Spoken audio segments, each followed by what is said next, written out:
This is Gemara and Beitzah Daf Yomi learning for this month has been generously sponsored with Chus for Shleima ben Yita Mirz Hashem. You should have a complete recovery, as well as the rest of our Chalim and Vegel Chaim Masara.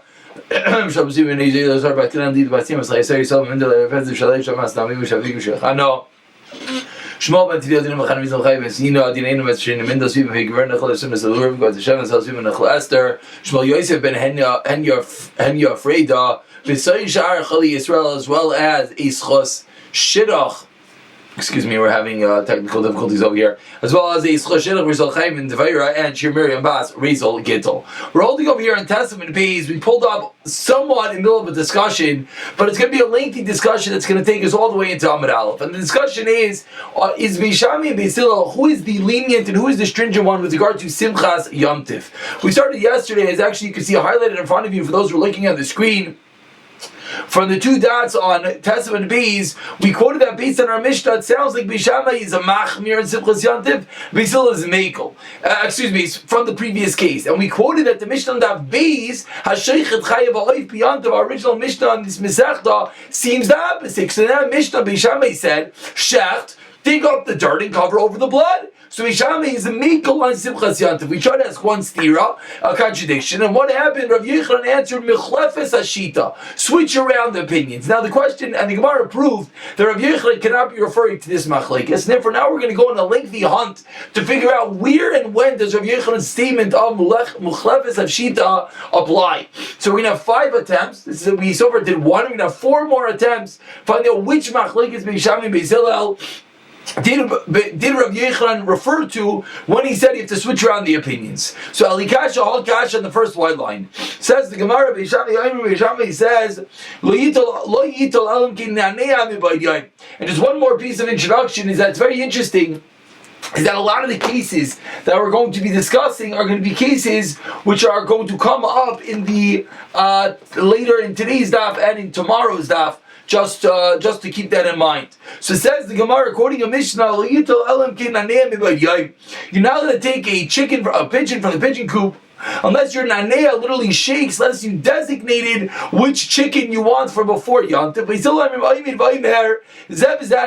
don't have to actually designate and pick up the chicken. Rather, you have to say from this one and this one, I'm going to take. Says the Gemara, what do we see from this machlekes? Alma, what do we see? We see that Beishamai is being machmer. He requires you to pick up the chicken, the pigeon. And Beis Hillel says, no, he doesn't require you. So Beishamai is the stringent one. And this is of course a contradiction, like we pointed out our Mishnah on Daf Beis. And of course, every one of these questions, is always going to be a question back to the Mishnah on Daf Beis. In that Mishnah, Beishamai said, dig up the ash and cover over the blood. Beishamai was lenient on Simchas Yom Tif. So what's going on in this price? We just quoted about picking up the chicken coop and designating it. Beishamai is stringent, whereas in our Mishnah he was lenient. So Amar Rav Yochanan, in this case, Mochlefes Hashita, switch around the opinions. And I'll point out just one time, again, is a debate which opinions we're switching around. Straight up Machlekes Rashi and Taisus other Rishonim, whether we're referring to switch around the Mishnah or switch around the new Mishnah that was quoted. So again, attempt number 2, this is where we have a contradiction. Rav Yochanan says switch it up. Says Gemara, 1 second, last line, maybe it's not true. Maybe Beishamai only said this in our Mishnah. Beishamai in our Mishnah was lenient when you have a shovel stuck in the ground. But when there is no shovel that's stuck in the ground, maybe in that case Beishamai would not be mekel. So we're trying to isolate the reason Beishamai is mekel. We're asking a contradiction that Beishamai seemingly is mekel in all cases of Simchas Yantiv. Says the Gemara, slow down. Maybe the only reason he was mekel in our Mishnah was an isolated reason because there was the shovel already in the ground. Teretz number 1, inami. Inami means similarly in this case. It doesn't necessarily mean another answer, but inami, says the Gemara, adkan luka amri Beis Hillel in this case of picking up the pigeons, maybe the reason Beis Hillel was lenient and allowed you to not pick it up and to verbally designate which one you want is because what are we discussing? We're only discussing an issue of muksa, says the Gemara. However, and therefore that's why it suffices when you pick it up. Aval Hasam, when it comes to our case of the Mishnah, where there's a real isser to dig in the dirt, maybe you would not see he's in, and therefore attempt number 2 is shot down. Let's take one more moment to look at a Rashi. Rashi, 3 lines from the top, says that Kivan de Muksa hu, Kivan de Einoi Aser Ella Mishum Muksa. And Bazman Baal Masagi, a bit difficult to understand exactly what Rashi is honing in on. What does it mean Ella Mishum Muksa? Muksa is an Isser Derabanan. But Rashi seemingly is pointing out that this is an Isser which could fall away very simply. Not every Isser you could do something and get rid of. Over here, the essence of Muksa is by Hazmana, by preparing it makes it not Muksa, and that's why Beisil would say you could just verbally designate it because now it's called prepared. So attempt number 2 at figuring out what is this contradiction. That Rav Yochanan said Mechlesa Shita, an answer that's not necessarily the case that Rav Yochanan was referring to. Number 3, 4 lines from the top. Yudam and Aleph. Elikash al kash the following case. Beishamei Aimrim, and this is going to be tomorrow's daf. Beishamei says Ein Noilin is the Ali Lekatzav Lav Basar. You're now going to pick up the Eli, which is some sort of mortar, in order to cut meat on it. If anyone remembers all the way back from the Gemara Shabbos days, it's a large discussion exactly what is the problem, what is the Isser over here. Rashi points out, Isser. That's what Rashi says in the first narrow line. And Rashi therefore explains that Beishamei holds you're not allowed to move something which is a Kli Malachti Isser, even for its own usage. Which of course we know is not the halacha. We know that a kli malachta, or like a pen, you're allowed to use for its own usage. But over here, that's how Rashi learns, other learn. It's a different case, it's a muksa machs gufa, it's a real level muksa. But either way, he says the Gemara, Beishamei says, don't take this eli, don't take this chopping board, this pestle, and cut meat on it. Beisil matirin. And Beisil says you're allowed. So what do we see again? Beisil is being lenient, and what? For a minute we asked in our Mishnah, Beishamei is the lenient one. So tell number 3 where Rav Yochanan would apply. Answers the Gemara, Mimai, how do you know? When did Beishamei say his din aleichem? No, it's again the same answer. Only when the shovel is inserted in the ground. That's when he's lenient, allowed to use the dirt, but not necessarily is he lenient in all cases. No, it's like Inami, another reason I can look at me. Over here it's a lower level muksa, it's clean lafta liser. But maybe in the case of the shovel not. So says the Gemara, it's not necessarily a contradiction, and therefore you do not have to switch around the opinions. Eli Kasha, temp number 4, first wide line. Eli Kasha al Kasha. Beishamei says Beishamei ein noisin arlonei adarsim. You're not allowed to put the hides to put it in a place where it's going to be trampled upon. This is part of the tanning process. You got to flatten it down. So it says Beishamei, don't put the hides on the floor so people can step in it, trample it, and thin it out. Nor are you allowed to pick it up unless Elim Kate. If there's meat on it, then of course you can pick it up because it's not muksa. Beisil matirin, Beisil says you're allowed to put it down, you're allowed to pick it up. Again, what do we see? Beishamei is being stringent. You're not allowed to flatten out this hides. For a minute, what the contradiction is, then our mission Beishamei was lenient. Answers the Gemara, says the Gemara on this attempt number 4, Mimai, how do you know? It's a real contradiction. When there's a shovel in the ground, but not in all cases does Yosef Chasantav are lenient. It's like maybe over here only Beisil says it's din that you're allowed to trample upon the hide. It's not really muksa. These hides have another usage. They make a nice cushion. You could sit and lie down to them. And therefore it's not a contradiction at all. The 5th and final attempt as follows. Again, a case that we're going to talk about tomorrow. You know, to remove the shutters. They have these booths that they would sell wares on. You still can see these in different places in Manhattan, etc. And the way that it worked is there were these windows with shutters, and they would open up the windows, and not only would they open the shutters, they would take that board and then they would lie it down, and that's they would put things in it. So it was a board that closed the window, they would open it up and lie it down. Says Beishamei, you're not allowed to remove them. Beisil says, Ma'atirin. Afla actually keep and put them back in. So why do we see the exact same din? That Beishamei is the lenient one? Answers the Gemara. I can tell you it's not a contradiction in Beishami. Why not? Like we said 10 times. 4 times actually. We have a contradiction in the opinion of Beitzah. So this is going to be the case where Rabbi Yochanan's din of switching around the opinions will apply. Seemingly on the 5th attempt we have an answer.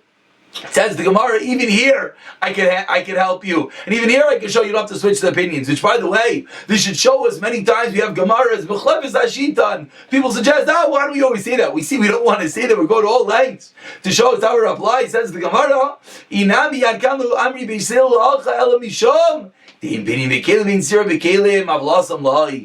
it's an isolated reason why over here Beisil is lenient. Because what are these booths? These booths are not attached to the ground. They're kalim, the utensils. And we know the rule. We learn Gemara and Shabbos. Ein binyan ustira bekalim. You're allowed to build to take apart kalim, and that's why Beisil allowed you to take away the window. But maybe it's not a contradiction at all to all cases of Simchas Yantif. So the Gemara does not conclude with any actual validity to the statement of Rabbi Yochanan. I just would be remiss if I don't point out. I don't want anyone making mistakes. Ein binyan. We are machmir. We do not allow you to build kalim. There's many different rules, things that are very tight and taut. You can't build on Shabbos and Yantif. But again, that's the general rule: is in bini nustira be kalim. Says the Mishnah Yud Amid Aleph. Continuing our doves. Beishami Oimrim says Beishami.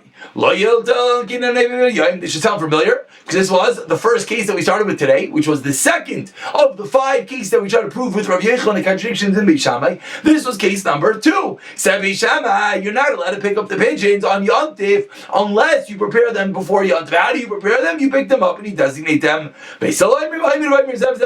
Suffices to say, I'll take this one. Says the Gemara, the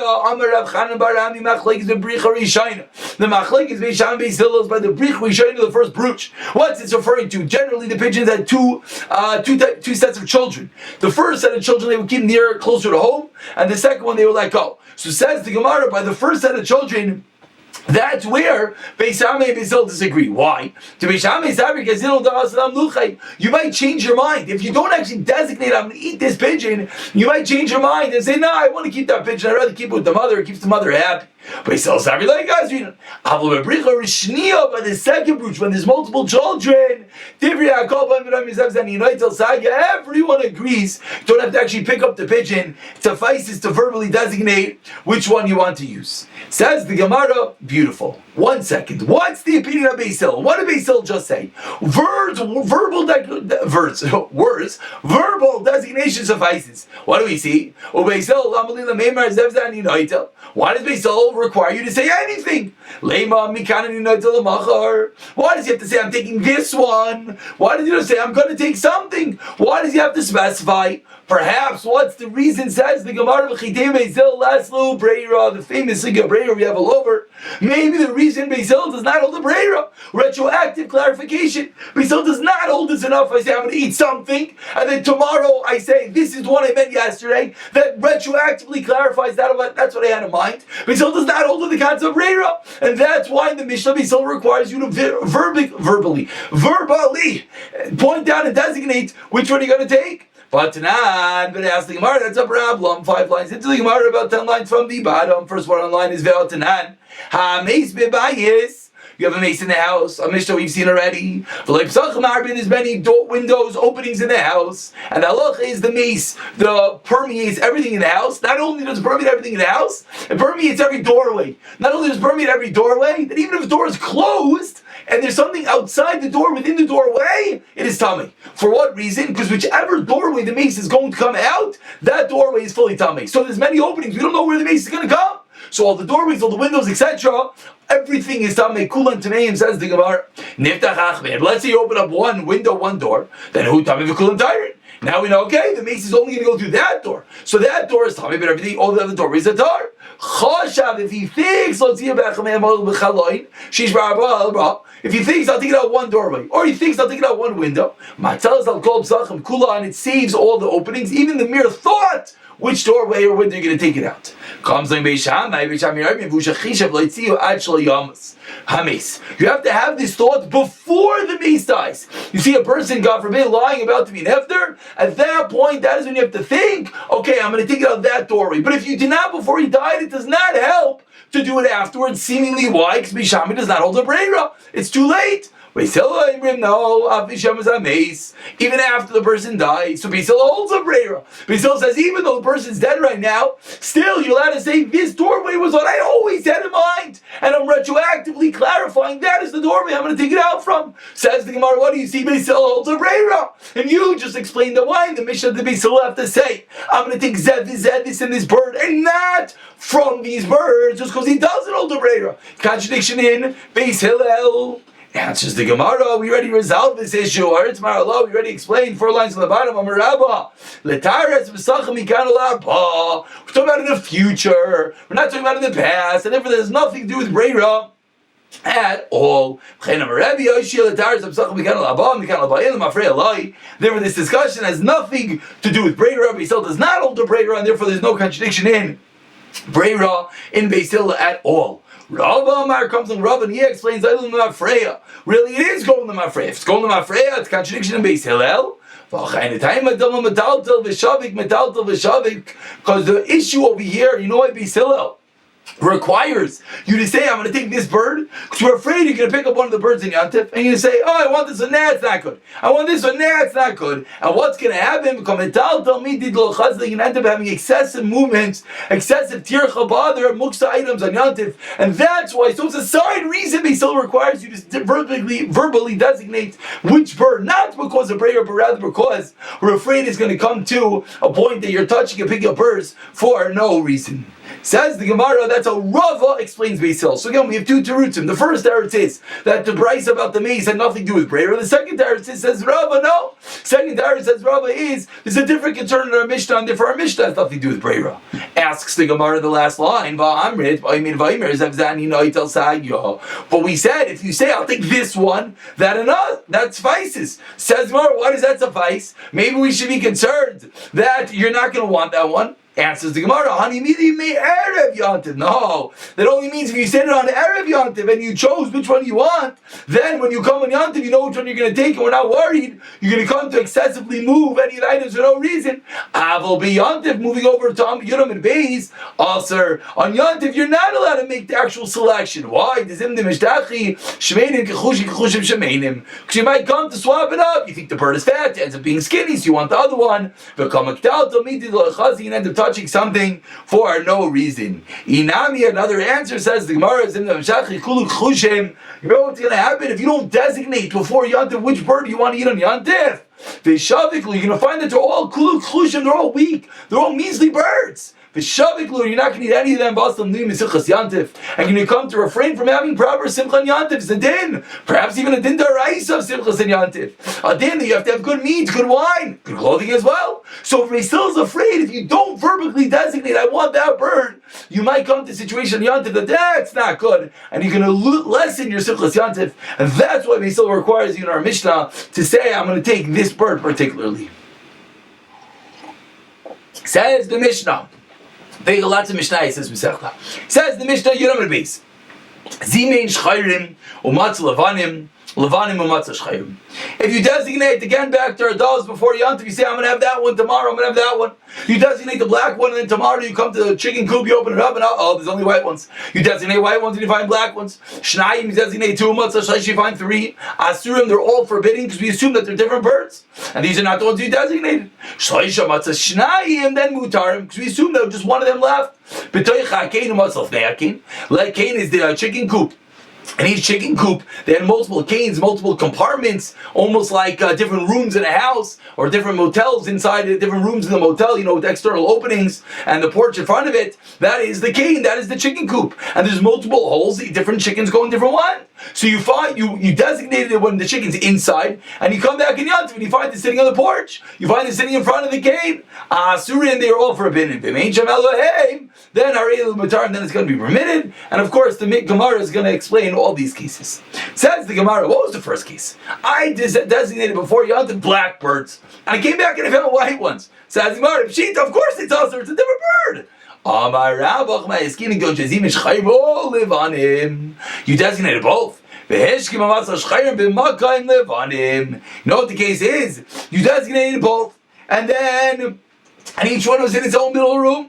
And then when you come out, they found out that they swap rooms. Each one's in another room. So I would think, I would think, okay, one second. I designated a black and a white. Black was in room A and white was in room B. I come back and what happens? White is in room A and black is in room B. So maybe I can say, come out, like beautiful, they just swap rooms. No big deal and everything's mutter. Kamash Malon, that's the Chiddush. That's the Chiddush on our Mishnah. No, we have known that for sure. So you know what we say? The one that you designated flew away. And the one inside is a different one. And therefore it's going to be forbidden on Yontif. Says the Gemara, Rav Chanina, Rav Chanina, seemingly is a raya, proof to Rav Chanina. What does Rav Chanina say? Whenever we have a clash between two tremendous rules, majority or proximity. I find a piece of meat, majority of all the meat over here is treif, but in proximity it's closer to a kosher store. What wins? Proximity versus majority. So Rav Chanina says, Roi v'karoi, if we go with the Roi, we go with the majority. So seemingly our Mishnah is a raya to Rav Chanina. Why? Because even though proximity would teach you black and white, they swim shrooms. So proximity teaches you that that's in the other room. Yet we said it's no good. Seemingly why? Because we go by Rive, and Rive of the Welt, Rive of the world, birds, you did not prepare. Says the Gemara, no Rive, says the Abaye, no, there's no proof. You know why? Because it had a little porch in front. It had the platform in front of it. And on that platform there were other birds there. And therefore, even in proximity, there were also birds that are forbidden. So therefore, it's not necessarily a proof that we go with the majority, because it could be that the proximity as well is forbidden, because on this little porch, on this little lip of the chicken coop, there are also other birds. Maybe that's the reason why when the black and white swap rooms, it is forbidden. Says the Gemara, 4 lines from the white lines. In the Mishnah said, if I designated 2 birds and I found 3, they're all forbidden. Says the Gemara, as explaining. If they're different ones, and they're forbidden. And if these are not all new ones, it's definitely one new one, and I don't know which one that is. And therefore I have 3 birds and they're all mixed together. One of them is forbidden. So that's the reason why it's asur. So either it's forbidden because they're all new ones, or it's forbidden because one of these 3 is forbidden and therefore all mixed together. And now the next case in the Mishnah, the last narrow line, but if I designate 3 and I come back and find 2, then it's allowed. And now we're going to start a lengthy discussion. My taima. You know, Lama, because I say these are the ones that you designated, and the 3rd one just flew away. That's why the 2 that are remaining we can assume are mutter. That's what our Mishnah says. We're going to start this discussion. It's really going to take us all the way into Amud Aleph, tomorrow's daf. Says the Gemara, Lemas Nisan Rebbe V'loy Rabbanan. Our Mishnah seemingly is Rebbe and not the Rabbanan. Who's Rebbe and Rabbanan? The Tanya learned in the Raisa. Haniach Mano Matzah Masayim. If someone leaves a mana, a meiser sheni in a box, and he comes back and he finds 2 mana, and he doesn't know what the 2nd mana is. Rebbe says, and of course we're trying to bring a proof that our Mishnah is like Rebbe. Says Rebbe, we assume that the 2nd mana is chulin, has no kedusha, no sanctity, and they're all mixed together. Everything is chulin. Case number 1. Case number 2, and this is the case we have to zero in on. 3rd wide line. Okay, great. This sounds just like our Mishnah. What was our Mishnah? I left 3 birds that came back. There are 2, and we said they're allowed because 1 flew away. What's this case? I left 2 mana of Meiser Shein. I come back, only find 1. What's the halacha? Mana munach, mana muta dever, Rebbe. You left 1 and you came back and there's 1. That's fine. So Rebbe is the exact same thing as our Mishnah. We assume that the extra mana is like the extra bird that fell away, but the one that's remaining is one that you left there, and therefore it is allowed. But Chachamim no, hakol chulin, everything is chulin. We assume that the ones that you put there went away, and these are both new manas. So says the Gemara, our Mishnah seemingly is like Rebbe and not the Rabbanan, which of course is not great because Rabbanan are the majority opinion. Answers the Gemara in the 4th wide line of Yiludim Rabbanan. Ha'itmar Allah, we learned to that Mishnah of Rechon Rav Lazar Dami Tervayu. Shiny guys like dadois. Birds are different. You can't bring a proof from a bird. You know why? Because birds hop around, and therefore that's the reason why it would be a different din. But when it comes to Meiser Sheni, maybe not, and therefore our Mishnah can even fit with the Rabbanan. Says the Gemara, one second. Why do we need to explain our Mishnah like you just said? That Shani goes to you just answered that we wanted to say our Mishnah is like Rebbe. Our Mishnah says you put two and you find one. That one is one that you left. It's like Rebbe that said you left two mana and you find one mana. That's the mana that you left, and not like the Rabbanan. What the Rabbanan say that everything is chulun. We assume everything went away. That's not like our Mishnah. How do the Gemara answer? No, we can go with the Rabbanan. Why? Because our Mishnah is about birds, and birds have a tendency to hop away. Says Gemara, why do you have to say that? But we learned in that Beitzah with regard to the money, the mana, and the two mana, the Meiser Sheni money.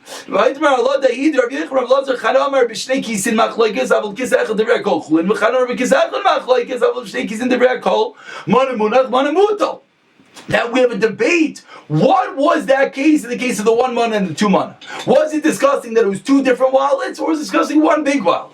And now the Gemara articulates what its question is. 5 lines on the bottom.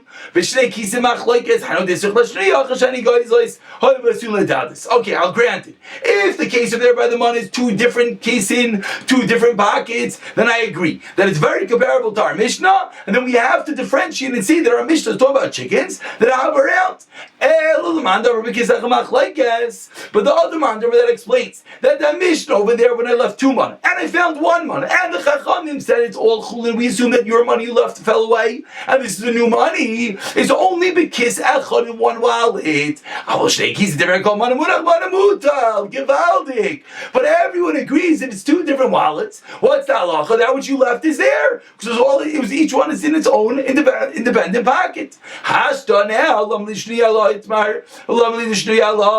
Why do we have to answer anything? Why not? Because it's very simple. Because in our Mishnah, it's like two pockets as well, because each bird was in its designated place. And therefore, just like over here, we're saying everyone would agree, manachmuna manamuta, that which you left is still there. So too in our Mishnah, when I put two and I came back, there was one, or three, and I came back, there was two. Everything is great.